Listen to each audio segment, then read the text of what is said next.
안녕하세요. 고준의 지혜 TV입니다. 구독과 좋아요 부탁드립니다.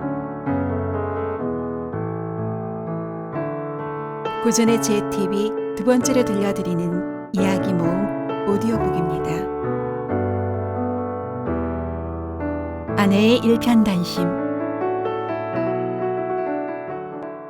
외란이 끝난 지 얼마 안 된 조선 선조 임금시대의 일이다. 벼슬살이를 한 지 얼마 되지 않은 승문원 저작 조희일은 명나라 사신 일행을 영접하기 위하여 용만관에 머무르고 있었다. 이때 시문이 뛰어나고 서화가 능한 희일의 재주를 잘 알고 있던 사신이 희일을 찾았다. 사신 또한 시문에 관심이 많아 이런저런 얘기 중에 자기가 애송하는 시라며 시 한 수를 들려주었다. 요즘 어찌 지내시는지요? 달빛 드는 사창에 수첩은 한이 많습니다. 만약 꿈속에 넋이 오가는 발자취를 남긴다면 문 앞의 돌길은 이미 모래가 되었을 거예요. 식구 하나하나가 마음을 울리는지라 이 일은 사신에게 시의 출처를 물었다. 사신은 지난 수년간 허난설원의 시와 함께 명나라에서 널리 암송되고 있는 조선의 시라며 이 옥봉이라는 조선의 여인이 지은 시라고 하였다. 순간 희일은 깜짝 놀랐다. 외란 직전에 선친으로부터 내쳐진 서무의 이름이었기 때문이다. 어릴 적 형제들이 시문에 능한 것을 칭찬해주고 자신에게도 지은 시를 들려주었던 아름다운 목소리를 지닌 서모 옥봉을 떠올리며 자신에게 이 시가 어떻게 해서 명나라에서 회자되는지를 물었다. 사신의 말에 따르면 10여 년 전 외란이 한창일 때 명나라 해안에 조선 여인의 주검이 떠밀려 왔다고 했다. 기이한 것은 수백 편의 시가 적힌 종이가 기름종이에 감싸여 온몸을 휘감고 있었고 끝자락에는 해동 조선국 승지 조원의 첩 이 옥봉이라고 쓰여 있었다고 했다. 희일은 이 사연을 듣고 놀랐으며 수소문하여 남겨진 시들을 모아서 한양으로 돌아왔다. 희일은 시를 품고 돌아오는 길에 뛰어난 재주를 지녔지만 기구한 삶을 살다간 서모 옥봉을 생각하니 마음 한켠이 아리었고 옥봉과 얽힌 지난 날들이 떠올랐다. 왕족의 후손인 이봉을 아버지로 천민 출신 소씨를 어머니로 둔 이 옥봉은 이름을 수건이요 호는 옥봉이라 했다. 옥봉은 어려서부터 눈에 띄게 총명하고 지혜로워서 아버지는 서녀의 신분인 딸에게 직접 글과 시를 가르쳤다.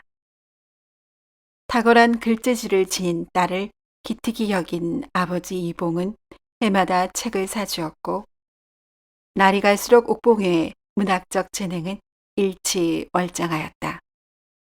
특히 시를 잘 지어 아버지와 시로 자주 화답하였다. 딸의 시를 보며 붙인 이봉은 자주 한숨 지며 딸의 재능을 아까워했다. 이 아이가 첩의 소생이 아니었더라면, 여인의 몸이 아니었더라면 장차 크게 이름을 떨칠 터인데 참으로 아쉽구나. 어느덧 세월이 흘러 옥봉이 혼이 날 나이가 되었다. 부치는 옥봉이 사랑스럽고 재주가 많은 딸을 기이 여겼으나 서녀의 신분이라 양반가의 정실 부인은 될 수 없어 사대부의 쉽사리 혼담을 넣을 수 없었다. 부치는 딸이 맞닥뜨린 현실에 한숨이 절로 나왔다. 옥봉 또한 누군가의 소실로 들어가는 것이 마음에 차지 않았으며 마음 한편에는 비록 서녀이지만 왕실의 자손이라는 자부심도 자리 잡고 있었다. 시문을 짓고 나누는 것을 좋아하는 옥봉의 이름은 점차적으로 사대부의 내로라 하는 문장가들 사이에서도 알려지게 되었다. 부친 이봉은 정철, 이항복, 유성룡 등 당대의 문사들과 함께하는 시 모임을 집에서 갖곤 하였다. 그러던 어느 날 부친은 옥봉을 시 모임에 참석시켰고 시문을 나누는 중에 옥봉의 시는 참석자들의 탄성을 자아냈다. 참석자 중에 기품이 있어 보이고 시문에 능한 조언이라는 선비가 옥봉의 눈에 들어왔다. 그는 조정에서 정원 벼슬을 하였고 그가 만들어내는 시문 안에는 고든 인품과 높은 학식이 잘 녹아져 있었다. 옥봉은 그의 시문에 매료되었다. 젊은 남녀는 서로의 재능을 높이 샀고 주고받는 시문 속에서 서로의 마음을 확인하게 되었으며 며칠간의 만남으로 둘의 관계는 깊이를 더해갔다. 그러나 조언이 떠난 후 여러 날의 시간이 흘렀지만 그로부터 어떠한 소식도 들려오지 않았다. 옥봉은 기다림과 그리움에 애달하였다. 약속을 한 낭군님은 어찌하여 늦나. 들의 빈 매화는 치료하는데 갑자기 가지 위에서 까치 소리 들리니 헛되이 거울 보며 눈썹을 그리네. 기실 조원은 이미 혼이 나여 정실 부인이 있는 상황이었고 접시를 드릴 형편이 아니었던 것이다. 옥봉은 더 이상 기다릴 수 없었고 한양으로 조원을 찾아갔다. 조원은 난처한 표정으로 옥봉을 보고 말했다. 여보시게 일이 무작정 찾아오면 어찌하는가? 날이 지난번 곧 불러주신다고 하셨는데 소식이 없어 이리 왔습니다. 첩실이라도 좋으니 저를 받아주셔요. 여보게 내 일찍이 큰 집에 양자로 입양되었고 지금은 두 어머니를 모시는 입장이라 첩시를 드릴 형편이 못된다네. 잠시 더 기다려 주시게. 옥봉은 아무런 기약 없이 조은의 집을 나왔고 이 소식을 부친 이봉이 알게 되었다. 부친 이봉은 딸의 마음을 돌리기 어렵다는 것을 알았으며 딸을 위해 조은을 찾아가 소실로 받아줄 것을 청했다. 여보게 내 여식과의 일은 들었다네. 내 여식이 비록 서녀이나 용모 단정하고 재능이 있으니 섭실로 받아주시면 아니 되겠는가. 제 어찌 옥봉의 됨됨이를 의심하겠습니까? 다만 제 형편이 두 노모를 모시고 있고 나이 이제 갓 30을 넘겨 첩시를 두기에는 도리가 아닌 듯합니다. 양해해 주십시오. 부친 이봉은 조언의 강직함을 아는지라 더는 말을 꺼낼 수 없어 그대로 돌아왔다. 허나 이봉은 조언의 장인이 판서인 이준민이다 보니 눈치를 볼 수밖에 없다는 것 또한 알고 있었다. 이봉은 조언의 장인을 찾아가 자초지종을 얘기했고 장인은 왕가의 일족인 이봉의 말을 무시할 수 없어 청을 받아주었다. 조언은 크게 문제될 것이 없다는 장인의 설득으로 옥봉을 첩실로 맞아들였다. 여보시게 내 장인 어른의 부탁도 있고 하여 자네를 첩실로 맡기로 했네만 한 가지 약조할 수 있겠는가? 날이 소녀를 받아주신다면야 무슨 약조인들 못하겠습니까? 어서 말씀해 보셔요. 옹졸해 보일런지 모르겠으나 앞으로는 사대부 집안의 법도를 따라야 할 것이네. 자네가 문 남정네들과 시문을 나누지 않았으면 하네.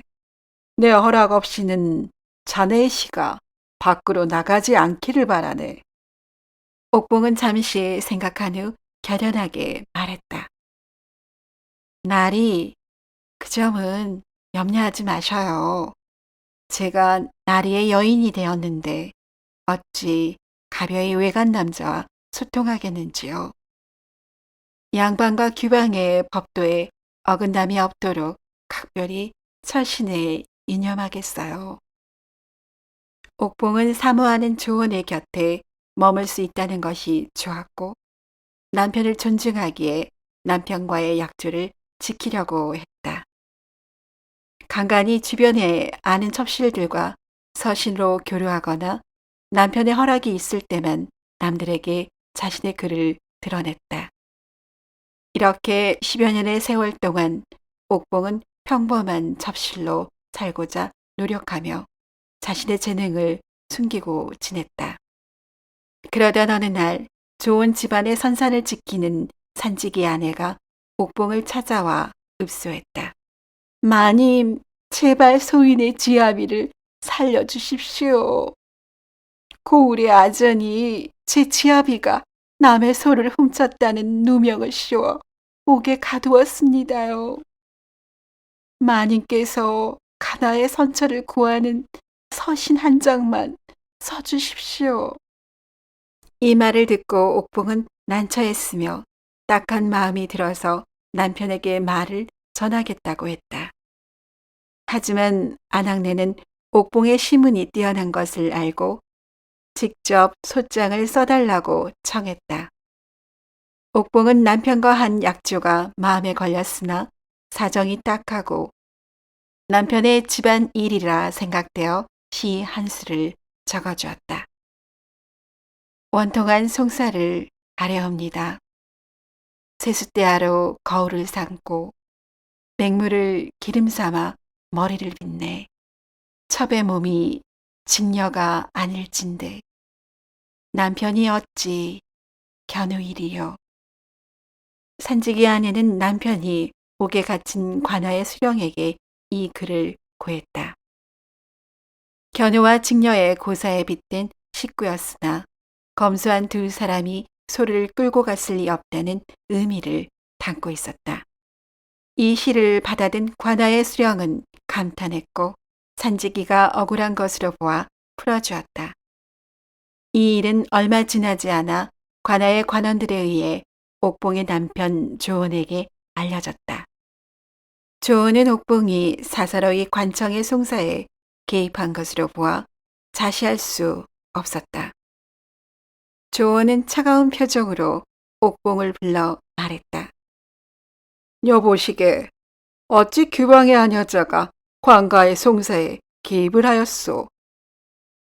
게다가 내 허락 없이 시를 밖으로 내놓지 않겠다 약조했거늘 어찌 약조를 어긴 게요.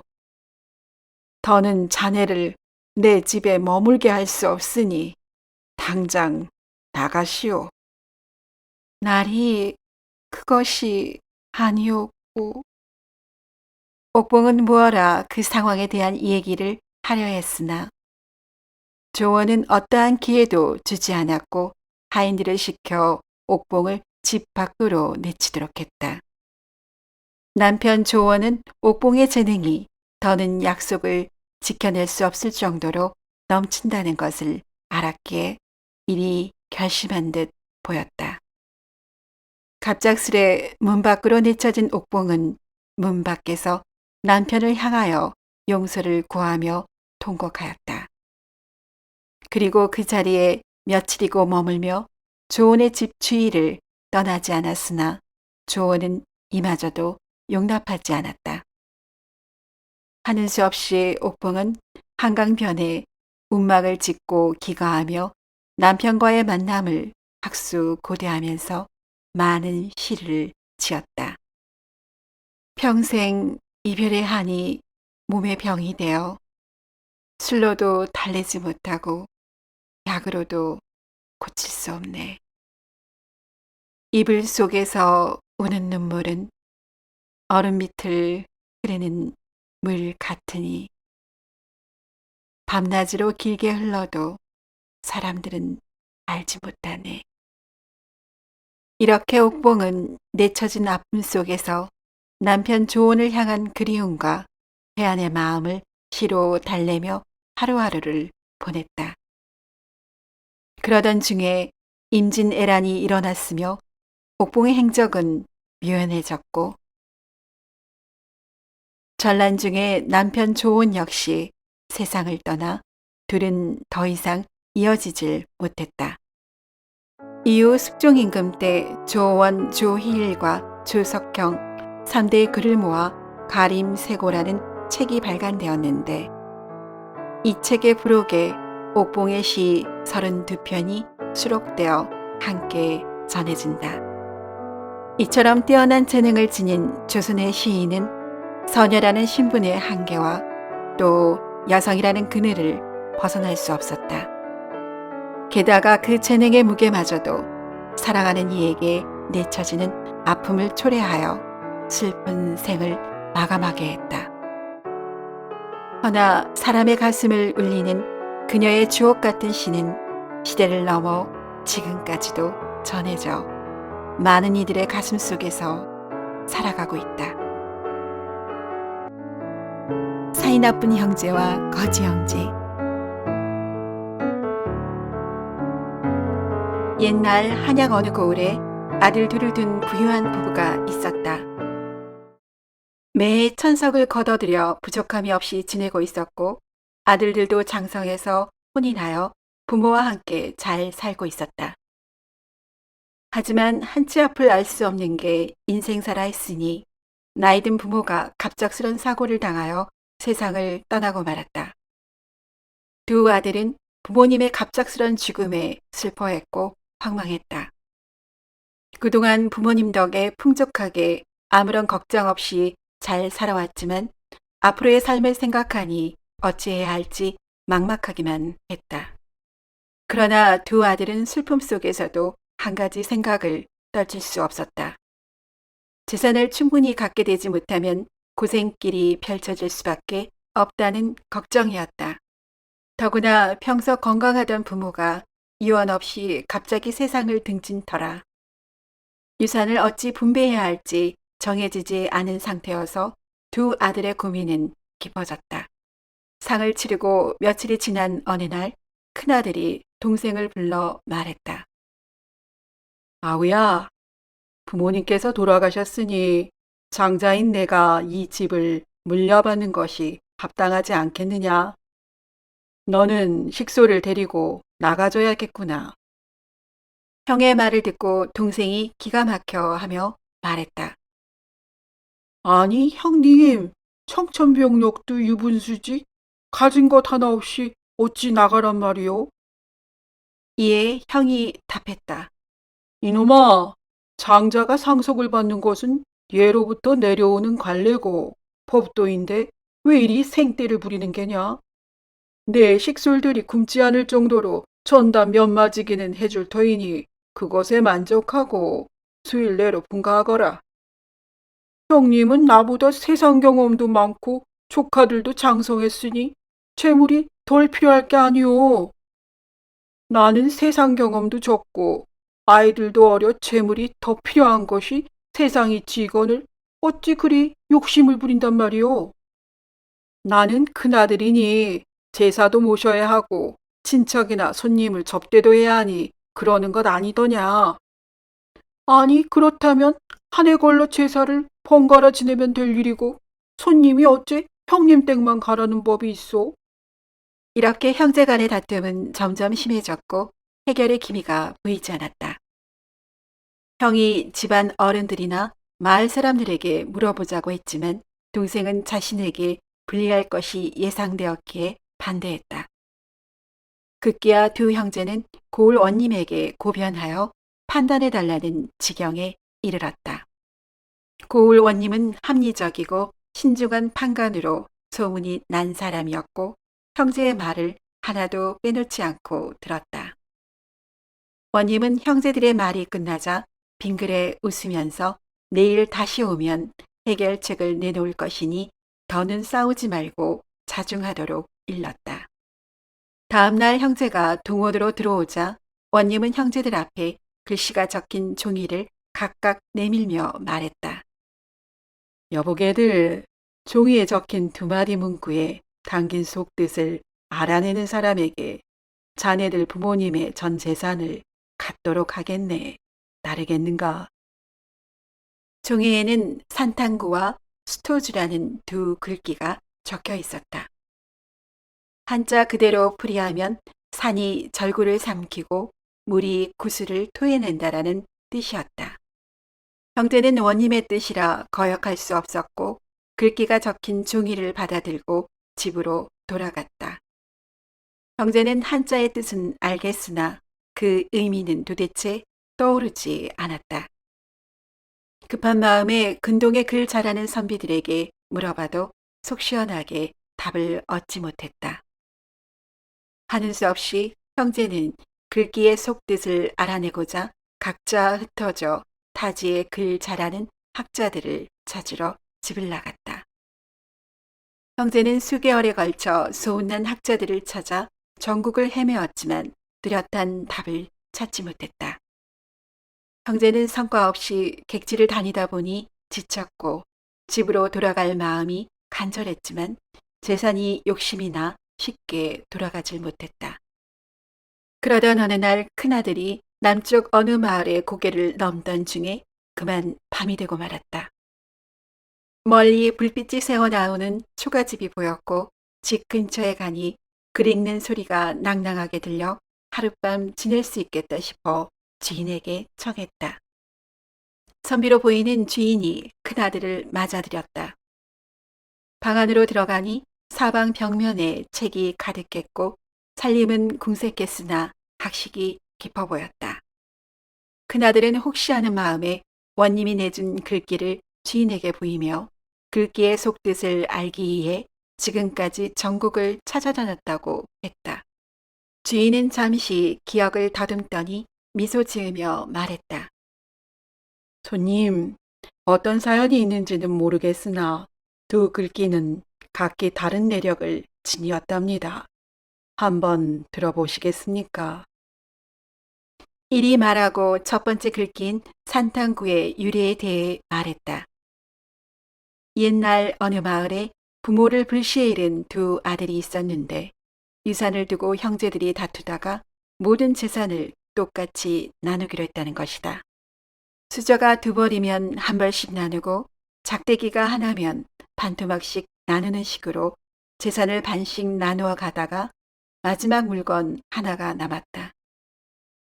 그 물건은 돌로 만든 절구인데 잘못 나누면 못 쓰게 되어 나누기 애매했다.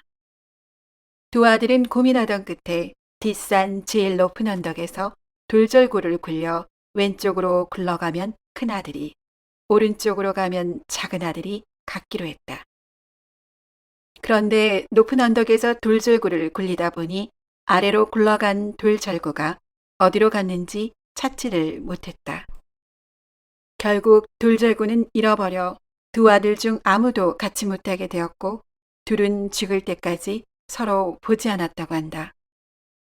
이를 두고 산이 절구를 삼켰다는 글귀가 전해진다고 주인은 말했다. 이어서 주인이 두 번째 글귀인 수토주에 얽힌 이야기를 들려주었다. 이 역시 옛날 어느 마을에 부모를 잃은 어린 두 아들이 있었는데 부모가 남긴 재산이 없는 터라 형제는 구걸하며 지냈다고 한다. 형제는 밤에는 함께 마을 어귀 움막에서 지내며 낮에는 따로따로 동량을 하러 다녔다. 형제는 얻은 음식을 그 자리에서 바로 먹지 않고 저녁에 움막으로 와서 한 바가지에 각자 동량해온 음식을 담아 사이좋게 같이 먹었다. 어떤 날은 얻어온 밥이 많았고 다른 날은 적었으나 항상 밥을 먹다 보면 끝에 밥이 남았다. 형은 아우가 더 먹길 바래서 자신이 적게 먹으려 하고 동생은 형이 더 먹길 바라고 자신이 적게 먹으려 하다 보니 그리 된 것이었다. 그러던 어느 날 형제가 동냥하러 움막을 나와서 개천이 흐르는 길을 함께 걸어가고 있었다. 개천 옆 길가 잡초 속에서 반짝이는 것을 동생이 보았고 다가가 주워보니 구슬이었다. 영롱한 빛을 띤 구슬은 보기에도 감나가는 것으로 보였다. 형제는 구슬을 팔면 형편이 나아질 것을 알고 시장에 가서 내다 팔기로 했다. 그때 동생이 형에게 말했다. 형님, 귀한 구슬을 주었으니 하늘이 우리 형제에게 복을 주시려나 봅니다. 이 모든 것이 형님이 이 못난 동생을 챙겨준 덕분이니 이 구슬은 형님이 가지시오. 아우야, 그런 말을 하니 이 못난 형이 더 부끄럽구나. 네가 먼저 구슬을 발견했으니 당연히 네가 가져야 마땅하다. 형제는 이렇게 구슬을 서로 양보하려고 밀치다가 그만 구슬이 개천으로 굴러가 눈 앞에서 웅덩이 속으로 사라졌다. 놀란 형제는 이내 급히 웅덩이 앞으로 뛰어갔고 빠진 자리를 기억해서 물길을 막고 구슬을 찾기 시작했다. 시간이 흘러 붉은 저녁 노을이 물 위를 비추기 시작했고 찾을 희망이 사라질 무렵 형이 구슬을 찾았다. 아우야, 여기 잃어버린 구슬을 찾았구나. 참으로 다행이다. 이어서 동생도 말했다. 형님, 저도 또 구슬을 찾았어요. 형제는 먼저 잃어버린 구슬 외에 또 다른 구슬을 하나 더 발견한 것이다. 형제는 발견한 두 개의 구슬을 사이좋게 나누었고 서로를 아끼며 풍족하게 잘 살았다고 한다. 두 글귀에 얽힌 이야기를 마치자 날이 밝아왔고 그나들은 깊은 상념에 빠져 아무 말도 하지 못했다. 그나들은 그 길로 서둘러 집으로 돌아갔다. 한편 비슷한 시기에 작은 아들 역시 어느 고을에서 두 글귀에 얽힌 이야기를 듣고 고개를 떨구며 급히 집으로 돌아갔다. 형제는 며칠 상관으로 집에 도착했고 누가 먼저랄 것 없이 형제는 한자리에 마주 앉았다. 동생, 내 두 글귀의 속뜻을 알았다네. 생각해보니 나는 아이들도 장성했고 하니 돈 쓸 일이 많지 않다네. 부모님 유산은 자네가 물려받고 여유가 된다면 조금만 나누어주면 될 듯 싶네. 자네 처분에 맡기겠네. 형님, 아닙니다. 맞이인 형님이 집안 대소사에 쓸 일이 많으니 유산을 받으시고 이 동생을 조금만 보살펴 주시면 될 듯 싶어요. 두 형제는 이리 서로 양보하다가 결정이 될 때까지 함께 지내기로 했다. 형제는 원님에게 가서 글귀의 속뜻을 알아온 얘기와 형제간에 결정한 얘기를 고했다. 원님은 빙그레 웃으면서 말했다. 여보게들 잘 생각했네. 철없는 어린 자식들의 다툼만으로도 마음 아픈 게 부모 마음일진데 장성한 형제가 부모의 유산을 앞에 두고 더 갖고자 등을 돌린다면 부모는 무슨 마음이겠는가. 자식을 둔 부모의 마음으로 서로를 헤아리면 재물보다 귀한 것이 무엇인지 알 수 있을 것이네. 형제 간의 우애를 지키며 잘들 사시게나. 형제는 현명한 원님의 판단에 고마워했고 원님이 내준 글귀의 속뜻을 잊지 않고 지냈으며 자손들에게도 전했다. 형제는 부모님이 물려준 집에서 두 가족들이 함께 지내며 재산을 공동으로 소유하고 서로 양보하고 챙겨주며 남에게도 베풀면서 오래도록 행복하게 잘 살았다고 전해진다. 부부가 된 중마고. 조선 인조임금 때 병자호란의 상처가 아물어가고 있었으나 곳곳의 민심이 수습되지 않고 많은 난민들이 떠돌던 때였다. 충청도 어느 고을에 황선비와 김선비가 한마을에 살고 있었다. 두 사람은 울타리를 사이에 두고 지냈으며 벼슬을 얻지 못하고 가난했으나 학문을 게을리하지 않았다. 김선비는 황선비보다 6살이 이었으나 서로의 처지를 알고 이해하기에 둘은 중마고 못지않는 친구 사이로 지냈다. 두 선비에게는 동갑내기 아이가 있었는데 김선비는 아들을, 황선비는 딸을 두고 있었다.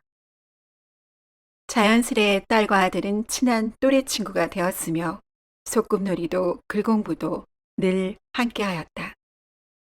평소 두 선비는 오가는 말로 서로의 딸과 아들이 장성하면 혼인을 시켰으면 좋겠다고 말하곤 했었고, 당연하게 둘의 혼인은 약조가 되는 듯했다. 이런 말을 듣고 자란 아들과 딸은 10살이 되던 해에 남녀 7세 부동석이라는 당시 관습에 따라 서로 내해하도록 하였다. 아들과 딸은 더는 예전처럼 하루 종일 붙어 다니며 어울릴 수 없게 되었다. 하지만 김도령은 봄이 되면 지천에 핀 아름다운 들꽃을 하나로 묶어서 황당자의 쌀이문 아래에 밀어 넣었으며, 가을이 되면 마당에 열린 탐스런 알밤을 따서 쌀이문 틈을 비집고 건너편에 밀어 넣었다. 황당자는 여름이 되면 마당에 열린 뽀얀 복숭아를 한아름 따서 쌀이문 건너편에 밀어 넣었고, 겨울이 되면 김도령의 모습을 한 눈사람을 김도령 내 쌀이문 옆에 놔두었다.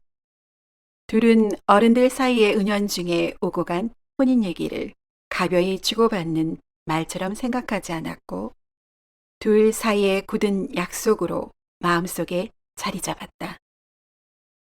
그렇게 세월이 흘러 둘이 15세가 되던 해 김도령의 아버지는 세상을 떠나게 되었다. 상을 치른 후 김도령네는 살림이 더욱 어려워졌다. 친구를 먼저 떠나보낸 황선비는 마을에 정을 붙이지 못했고, 늦은 나이지만 벼슬 한 자리라도 하기 위해 집을 떠나 한양에 머무르게 되었다. 황선비가 한양의 유력한 집안의 식객으로 전전하던 중에 딸이 18세가 되던 해에 이천판의 식객으로 들어가게 되었다. 황선비는 여러 해 동안 이천판의 사적인 일을 도와 신임을 얻게 되었고, 우연한 기회에 황선비는 상처한 이천판의 후추로 자신의 딸을 보내기로 약조하게 되었다. 이천판은 황선비에게 상당한 금액의 돈과 함께 지방 수령 한 자리를 약속했다. 어느 날 황선비는 이천판이 준 돈 수천 냥을 들고 집에 다니러 와서 부인에게 말했다. 부인, 내 오랫동안 생각해보니 딸아이가 가난한 선비와 혼인하여 우리처럼 어렵게 살기보다는 이천판 댁의 안주인이 되어 풍족하게 사는 게 더 나을 듯싶소. 이로써 우리도 문벌 있는 가문과 인연을 맺게 되고 나 역시 벼슬길이 열릴 듯하니 이해해 주시오. 이 말을 듣고 아내가 놀라고 염려하는 듯한 표정으로 말했다. 여보, 흔쾌히 따르기에는 아쉬움이 크지만 우리의 형편을 견주어 보면 당신의 결정에 수긍이 가요. 다만 딸아이의 마음이 이미 옆집 김도령에게 기울어진 듯한데 어찌해야 할지요. 김선비가 세상을 뜬 지 3년이 지났구려. 사주단자가 오근 것도 아니고 이 세상 사람도 아닌 사람과 한 가벼운 언약인데 굳이 구애를 받을 일이 아니라는 생각이요. 이 말을 듣고 아내는 한숨을 쉬었으나 고개를 끄덕였다. 이 말을 방문 밖에서 듣던 황당자는 눈물을 흘렸다. 답답한 마음에 밤하늘의 별들을 바라보며 연모하는 김도령과 자신의 처지를 생각하니 별빛마저 야속하게 느껴졌다. 이튿날 황선비는 한양 이천판 댁으로 다시 올라갔고, 황선비의 아내는 김선비의 아내를 만났다. 황선비의 아내는 그간의 자초지정과 자신의 딸을 이천판의 후치자리로 보내기로 한 일을 얘기했다.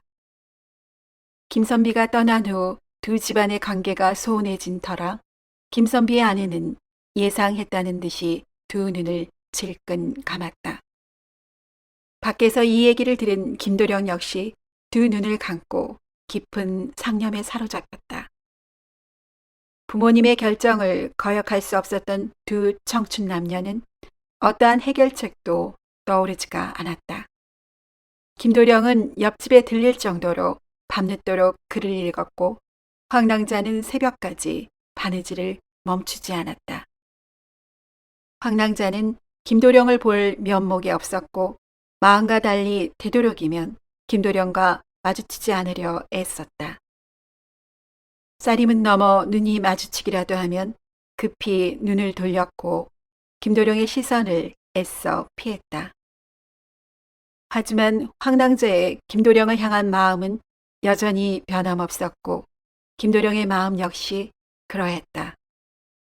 그러던 어느 날 김도령의 어머니가 잠시 친정으로 다니러 가서 밤에 김도령 혼자 잠이 든 때였다. 밖에서 얘야 어서 문 열어라 하는 어머니의 말소리가 들린 듯하여 잠이 깼다. 더는 목소리가 들리지 않더니 갑자기 옆집에서 여인의 비명소리가 들리는 것이었다. 김도령이 급히 방문을 열어보니 옆집이 어수선하였다. 낯선 사내 4~5명이 옆집에 들이닥쳐 소리를 질렀다. 방문을 열지 않으면 방망이로 부술 테다. 당장 열어라. 낯선 사내들은 방문을 부수고 방 안으로 쳐들어갔다. 김도령은 상황을 추리했다.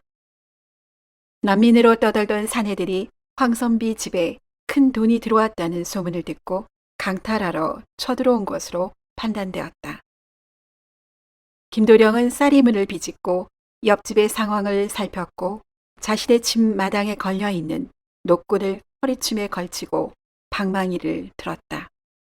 신속하게 쌀이문을 넘어 옆집 뒷창문 아래에서 병력같이 소리를 질렀다. 도적놈들은 꼼짝 마라. 30명의 장정들이 이 집을 에워싸고 있느니라.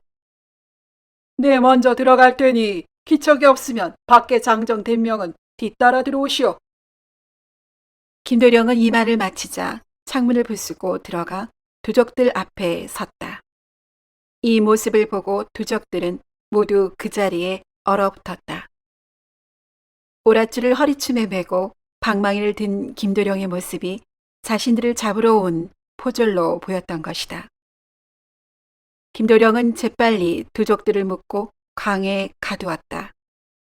김도령이 황급히 다시 방으로 들어와 보니 두 모녀는 묶여 있었고 벽장은 열려진 채 동꾸러미들이 어지러이 널려 있었다.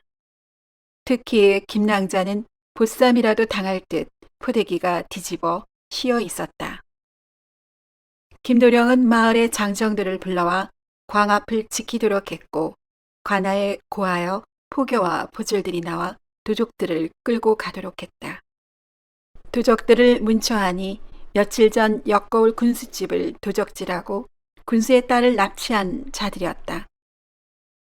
관군들이 두족들의 소굴로 들어가 군수의 딸을 구출하고 도적질한 재물을 되찾았다.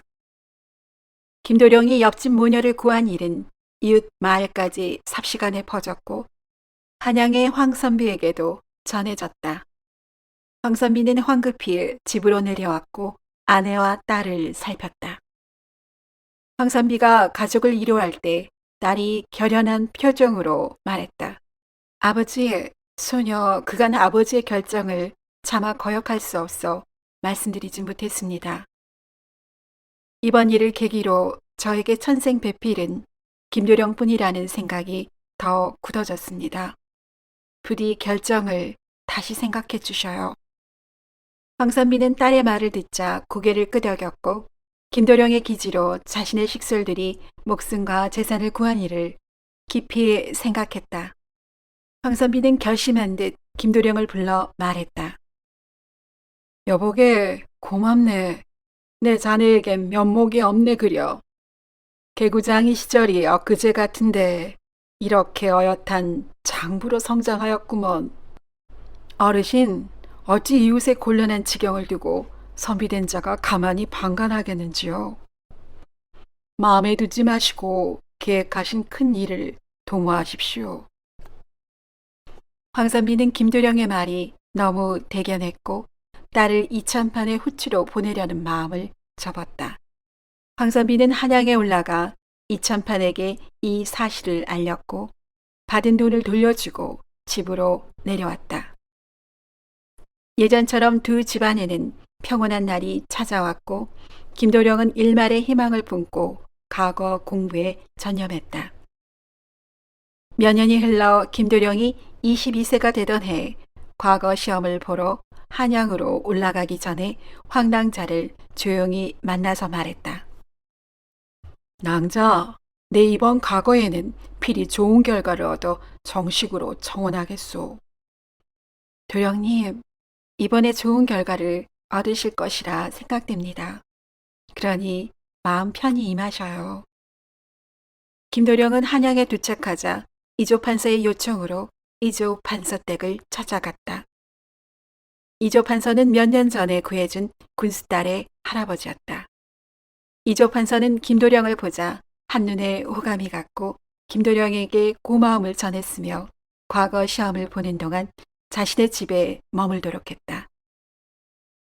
김도령은 이조 판서가 과거 시험에 시간으로 참여하는 것을 알고 판서의 제안을 사양했고 주막에 머물렀다. 무사히 과거 시험을 치르자 며칠이 지나지 않아 이조 판서가 다시 김도령을 불렀다. 기실 이조 판서는 김도령의 시건을 보았는데 장원감이라는 생각이 들었고 김도령이 손주 사이로 욕심이 났다. 이조 판서가 흐뭇한 표정을 지으며 말했다. 여보게, 시험은 잘 치루었는가? 내 자네에게 할 말이 있어 이리 청했네 그려. 다름 아니라 자네가 몇 해 전에 구해준 손녀가 관연하여 혼처를 구하고 있다네. 자네를 마음에 두고 있네만 의향이 어떠한가? 대감마님, 보여주신 후위와 제안에 항속한 생각입니다. 소인이 비록 한미한 집안의 자손이나 언약을 소중히 여기는 가풍 속에서 자랐습니다. 저에게는 이미 100년 해로를 약조한 배필이 있사옵니다. 대감의 제안은 저에 대한 호의로만 받겠습니다. 이 말을 듣고 당황한 기색 없이 이조 판서가 껄껄 웃으면서 말했다. 허허, 가연 자네답구먼. 내 손주 사이가 되면 앞날이 탄탄대로일 텐데. 이토록 끌리는 제안을 보통 사람 같으면 거절하기 어려웠을 것이네. 언약을 소중히 여기는 마음을 끝까지 이어가도록 하게나 내 자네를 계속 지켜보겠네. 우리의 연이 여기서 끝나지는 않을 듯 싶으이. 며칠 뒤 과거 시험 결과 김도령은 장원급제하였고 순식간에 종육품 관직에 제수되었다. 김도령은 고향으로 내려와 이 소식을 황선비에게 알렸다. 황낭자 역시 이 소식을 듣고 기뻤으며 수일 내에 날을 잡아 두 사람의 혼례를 올렸다. 전날 밤 신랑 신부가 마주 앉아 말했다. 위인, 어릴 적 내 눈과 마음은 항상 당신을 향하였소. 지금도 그리고 앞으로도 영원히 그리할 것이오. 날 믿고 기다려주오. 고맙소. 은혜하오. 서방님, 신의를 저버리지 않고 이리 마주 앉으니 오히려 제가 더 고맙습니다. 저 또한 진심으로 은혜합니다. 이왕 출사의 길을 가게 되셨으니 승승장구 하시옵소서. 또 우리의 가난하고 힘들었던 시절을 늘 염두에 두시고 어렵고 힘든 백성의 아픔을 헤아릴 수 있는 어질고 현명한 관리가 되셔요. 제가 성심을 다해 내조하겠어요. 이후 김도령은 젊은 나이에 승차를 거듭하였고 5년 만에 종 사품의 직위에 올라 군수로 제수되었다. 김군수는 아내와 함께 홀어머니는 물론 장인 황선비와 장모를 살뜰히 챙겼고 고을 백성들에게도 선정을 베풀어 선덕비가 세워졌다고 전해진다. 보릿고개에서 마을을 구한 상인. 조선시대 어느 지방 동쪽 끝마을에서 쌀장사를 하는 김씨 성을 가진 사람이 있었다. 어느 해 초봄에 김생은 큰 재산을 모을 요량으로 지인들의 도움을 받고 빚을 얻어 쌀 300석을 마련하고 장사길을 떠났다. 이문이 많이 남을 곳을 찾다 보니 수많은 마을을 지나게 되었고 어느덧 서쪽 끝마을에 다다르게 되었다. 마을의 물정을 살피고 숙소로 삼기 위해 근처 객주로 가서 여장을 풀었다. 다음 날 아침이 되자 식사를 마치고 객주의 사람들이 모두 어디로 가고 있었다. 김생이 객주의 일꾼에게 묻자 마을에서 제일 부잣집에서 해마다 이맘때면 300여 남짓 되는 마을 사람을 불러 잔치를 한다는 것이다. 김생도 궁금하여 사람들을 따라갔다.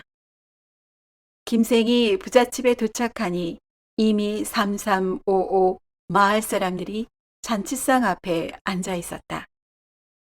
하지만 여느 잔치집 분위기와 달리 사람들의 표정은 심란해 보였으며 지죽은 듯 적막하였다.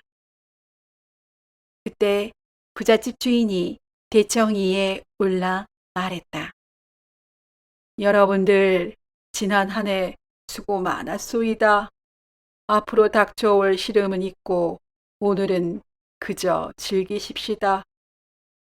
그러나 마을 사람들은 즐거운 내색 없이 고개를 떨군 채 술만 들이켰다. 이렇듯 분위기가 이상해서 김생은 합석한 마을 사람에게 물었다. 마을 사람이 탁배기 한 사발을 들이키며 말했다. 에휴, 하늘도 무심하시지. 지난해는 여름에 가뭄이 들고 추수 즈음에 풍우가 그치질 않아 쌀 한 톨 걷어들이지 못했습니다 그려. 보릿고개까지 몇 달을 버티어야 하는데 마을에 쌀 한 톨 남아있지 않았으니 오늘이 이별주 마시는 날이나 마찬가지라오.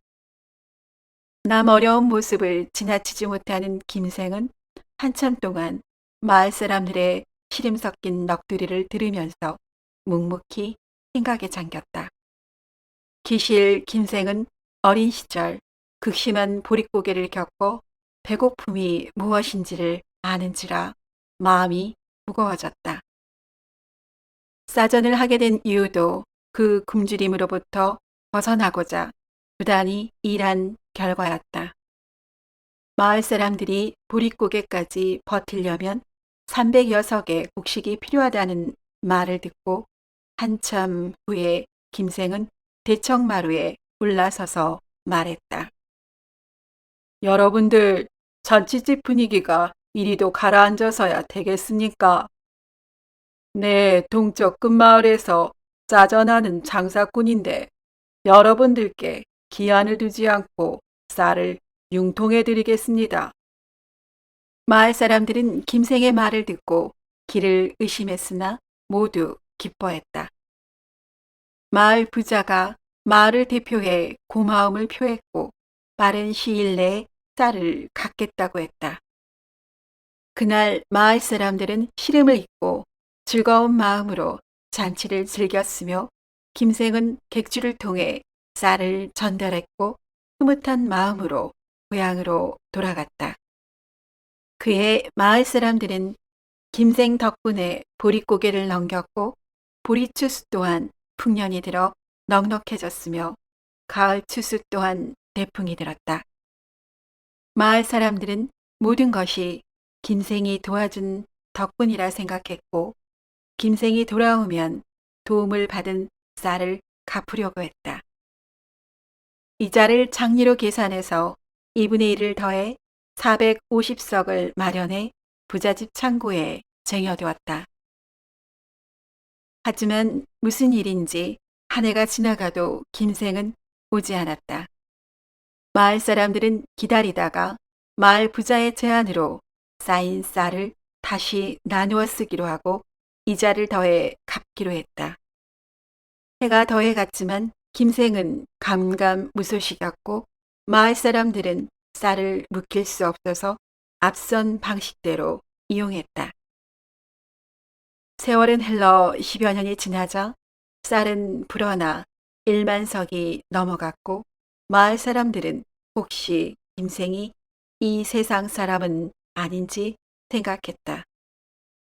마을 부자의 제안으로 김생의 공덕을 기리고 추모하는 사당을 짓기로 하고 그 비용은 모인 쌀의 일부를 활용하기로 했다.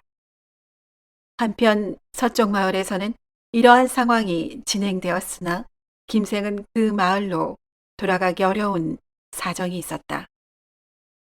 장사 미천인 쌀을 주고 고향으로 돌아간 김생은 다른 장사가 잘 되지 않았고 빚에 쪼들리게 되자 빚 갚느라 가산을 모두 정리해서 무일푼이 되었다. 살림이 어려워 고생을 하는 와중에 아내마저 병을 얻어 세상을 등지게 되었다. 김생은 하는 수 없이 어린 아들과 함께 남의 집 머슴으로 들어가게 되었고 힘든 생활을 이어갔다. 그 와중에 여러 사정으로 서쪽 마을을 찾아갈 생각을 하지 못하였고 고단한 남의 집 더부살이를 하다 보니 아예 그 마을에 받을 것이 있다라는 생각조차 못한 듯 잊고 살아갔다. 이렇게 김생은 공공한 삶을 이어가다 아들이 20살이 채 되기 전에 세상을 떠났다. 홀로 남겨진 아들은 믿고 의지했던 아버지를 잊고 깊은 상심에 빠졌다. 남의 집 더부살이를 하는 터에 묘자리를 구하지 못해서 매장을 못하였고 마음 놓고 복도하지 못했다. 달빛도 어두운 어느 날 처량한 심정의 김생 아들은 문 앞에서 한숨을 짓고 있는데 지나가던 늙은 스님이 발을 멈추고 사연을 물었다. 김생의 아들이 그간의 처지를 얘기하자 스님이 말했다. 종가 인생 세옹지 마라 했네. 너무 슬퍼 마시게나. 내 청기를 보니 자네 선친을 편히 누일 곳이 있어 보이네 그려.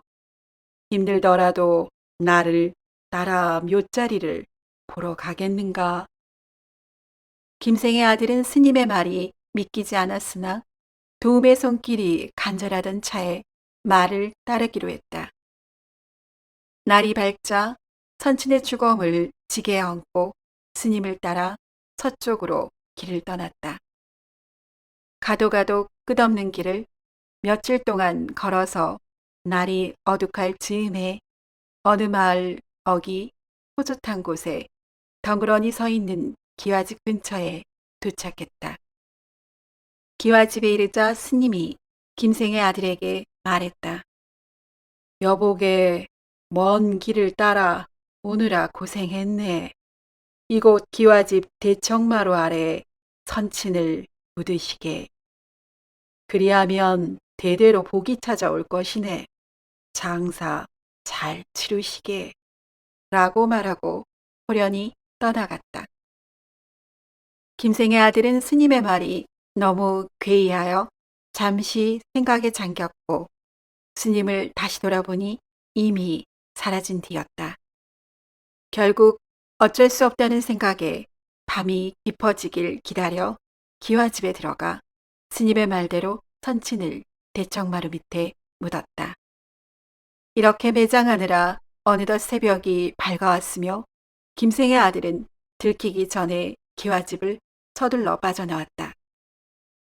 그런데 그만 그 기와집을 돌보는 듯한 사람과 마주치고 말았다.